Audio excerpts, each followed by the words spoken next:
आप देख रहे हैं दैनिक अयोध्या टाइम्स। मैं हूं मनीष कुमार सिंह। अभी मैं भारत से चल करके पड़ोसी देश नेपाल में आया हूं, रामनगर में हूं।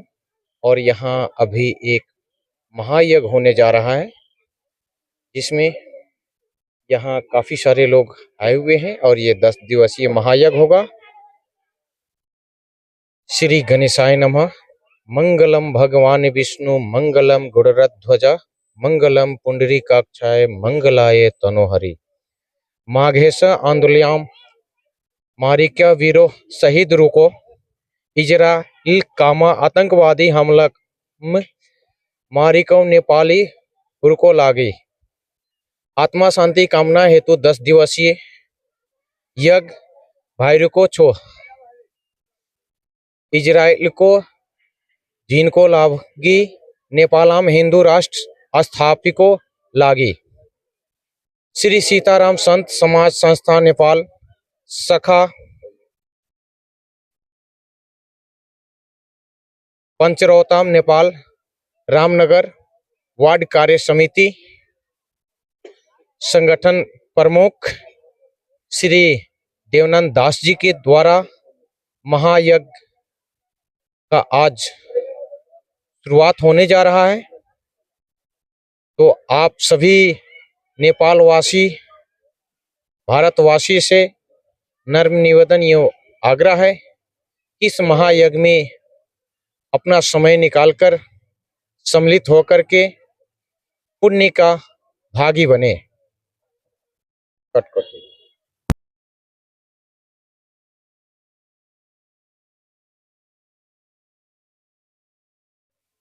तीन हम लोग काम लेकर इस जगह कर रहे हैं। एक तो मधेश में जितना हमारे लड़ाई में, मधेसी लड़ाई में जितना युवा मारा गया, गोली खाकर उसका आत्मा शांति कामना के लिए यज्ञ हो रहा है।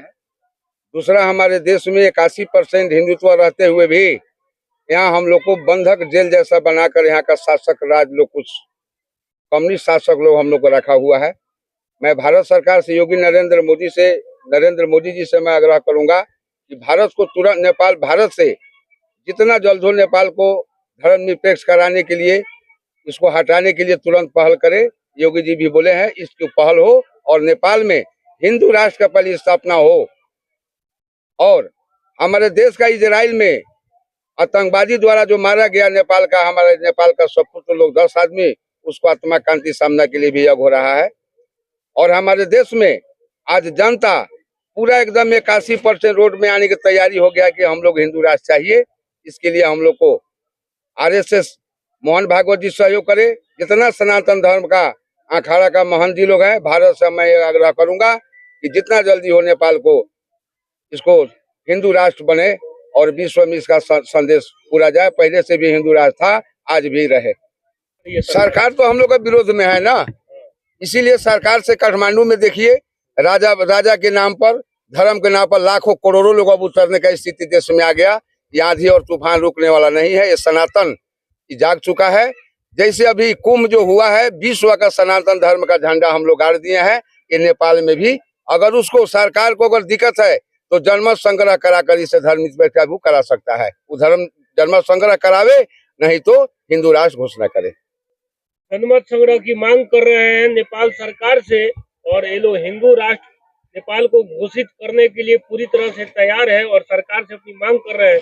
और भारत सरकार से भी अपील कर रहे हैं, नरेंद्र मोदी और योगी जी से, और आरएसएस के जो प्रमुख हैं मोहन भागवत जी से भी मदद मांग रहे हैं कि नेपाल को हिंदू राष्ट्र घोषित करने में मदद करे। तो बहुत बड़ी बात है और इसीलिए महायज्ञ की आज शुरुआत हो रही है। नेपाल की धरती पे हम लोग हैं, रामनगर ये जगह का नाम है। एक और नेताजी हैं, यहाँ के स्थानीय नेता है, उनसे हम लोग बात करेंगे।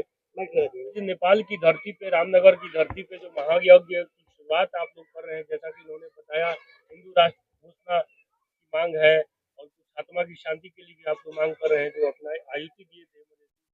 तो क्या कहना चाहेंगे? जो हमारे अभी जो यह रुद्र महायज्ञ जो हो रहा है ना, प्रदेश के शहीदों को, आत्मा को शांति के लिए, मैं सबसे पहले आपके मीडिया के मार्फत से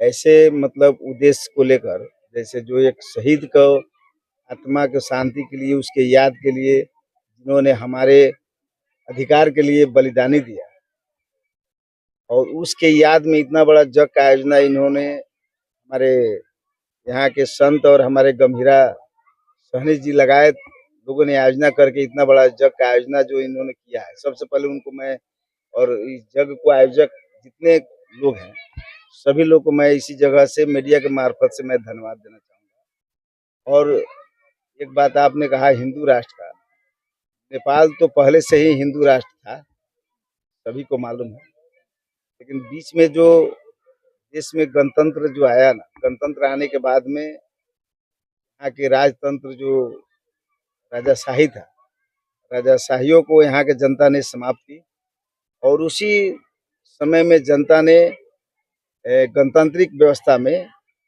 धर्मनिरपेक्षता का जो बूंदा करके जो धर्मनिरपेक्ष हुआ, आज नेपाल के बहुसंख्यक हिंदू से प्रेम करने वाले हिंदुत्व को भावना में है कि हमारे देश अगर हिंदू राष्ट्र हो ठीक रहेगा, इसके पक्ष में हम लोग हैं। इसलिए इस पर कोई संदेह नहीं है, लेकिन संविधान इस देश में जहाँ संविधान के तहत जो देश आगाड़ी बढ़ रही है, उस अवस्था में संविधान को संशोधन करने के लिए संसद में 2/3 बहुमत चाहिए इस विषय को लाने के लिए।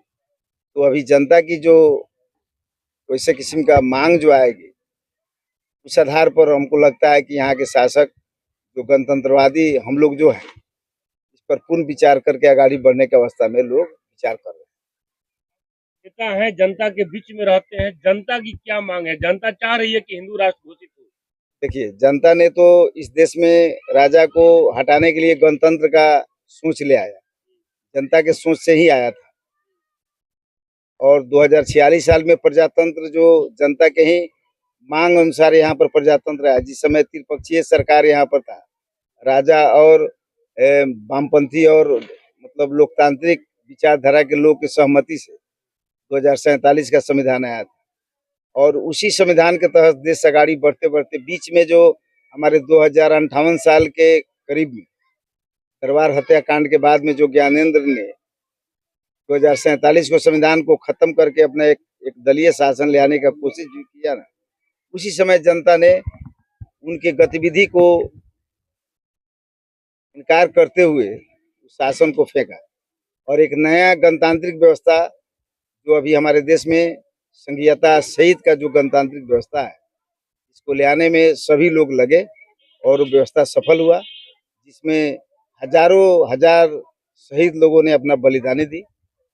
इसके कारण से व्यवस्था आई है और इसमें अभी एक महसूस किया है यहाँ के जनता ने,